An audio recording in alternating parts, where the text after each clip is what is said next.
Hello, this is Vicky from the Spellbound Bead Company, and in this video I'm going to show you how to do spiral herringbone rope.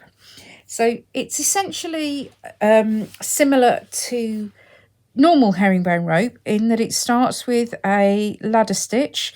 So I'm picking up 2 beads of each colour and joining them together. So I've got about 1.5 meters of thread, and I've got to keep a bead about 15 centimeters or so from the end of the thread, and I'm using a size 10 needle, and I'm using size 8 seed beads so that they're nice and easy to see on the camera when my thumb isn't in the way. And I'm just going to make a row of 4 columns of beads that I'm then going to join into a tube. So this is going to be a relatively narrow herringbone rope, or it would be if it was done with finer beads. This looks absolutely exquisite done with size 15 seed beads, but takes quite a lot of patience because it doesn't grow terribly quickly in size 15s. But it's worth doing if you want a special rope for something like a special pendant or something like that. It's a really, or even actually a nice chain to wear day to day. If you use a bead, something like a Duracoat size 15 seed bead, it'll look really stunning. So there we go. So I'm just going to join these into a tube.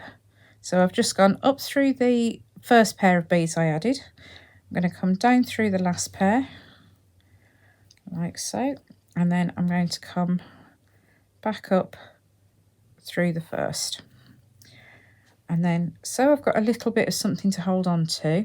I'm just going to add 1 row of regular herringbone, tubular herringbones. So I've got a white bead and a green bead. I'm going to come down through the green.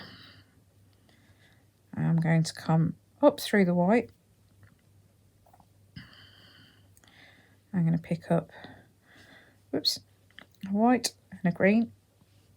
I'm going to come down through the green, and I'm going to come up through the white and the one that we've added on this row to step up. So that's ordinary tubular herringbone. Now, to make it spiral, what we do is we alter the thread path slightly. So this time I'm going to pick up 2 beads. I'm going to come down through one, that green one there, and then I'm going to come up through 2 beads of the next column around, so the 2 white beads there. Now you will find that you do get a little bit of thread showing, which is why it's important to try and find a thread that matches your beadwork as much as possible. I'm using a big contrast here so that it can be seen, but if you can, try and match your thread in. So I've come up through the white, so I've picked up another white and green. I'm going to go down through the green, and I'm going to come up through the 2 white of the previous stitches and the white that I've just added. So this time I'm coming up through 3 there. Okay, and then we're going to repeat that again. So we're going to pick up a pair of beads. We're going to go down through 1 at the top of the next column round, and we're going to come up through 2 like so, and again pick up a pair, go down through 1, and just make sure they're sitting as you want them to, and then again up through 2 and through the white bead that was the first one we added. And there we go. Now you can already see, because I work with a reasonably tight tension, my twist is already starting to form. So we're just going to keep doing this, and you'll find that if you've got work with a reasonable tension, that the spiral will appear reasonably quickly. If you've got a slightly looser tension, it might take a little bit more time to show up. So work with a medium to firm tension if you can, just so that you've got the best chance of the spiral showing up quite quickly. So there we go. And you can just keep doing this until you get to the other end of the piece of the project that you're working on. If you're making something like a necklace or a bracelet where you want to add the clasp to, what I would suggest you do is at the far end of the piece of work is that you mirror this start row here. So do 1 row of plain herringbone.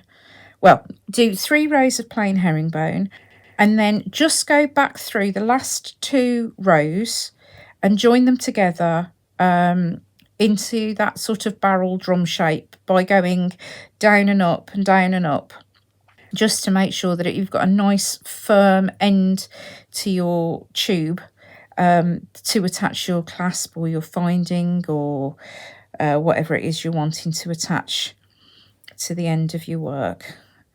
So as you can see now, we've got a spiral, and this is quite boring to watch, I'm quite sure, because I'm basically just doing the same thing over and over. But you can see there that you're getting quite a nice twist on your work. Now, if you want to shape this, you can put some wire up through the middle and manipulate it round into a shape. And the other thing you can do, if I just take the needle off that piece of thread there and bring in my piece that I started earlier, is you can make your twist go in the opposite direction. So if I just thread the needle there, and I'm working in the same direction, so I'm still working, personally I work anti-clockwise. If you prefer to work clockwise, then do that. I'm still picking up a pair of beads, but this time I'm going down through 2 beads, whoops, and up through just 1. And what that will do is it will pull your spiral in the opposite direction. So up through 1, and you step up there, and that is down through 2, up through 1, and that is how to do spiraling tubular herringbone rope.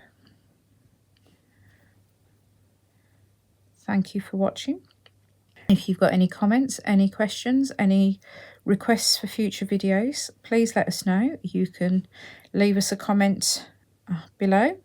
You can get in touch with us via email or Facebook, or you can find us on Instagram as well. Any way you'd like to get in touch with us.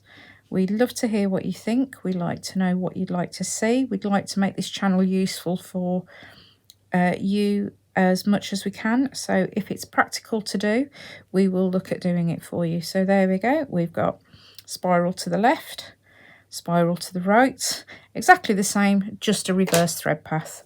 I hope you've enjoyed the videos, and as I say, please get in touch.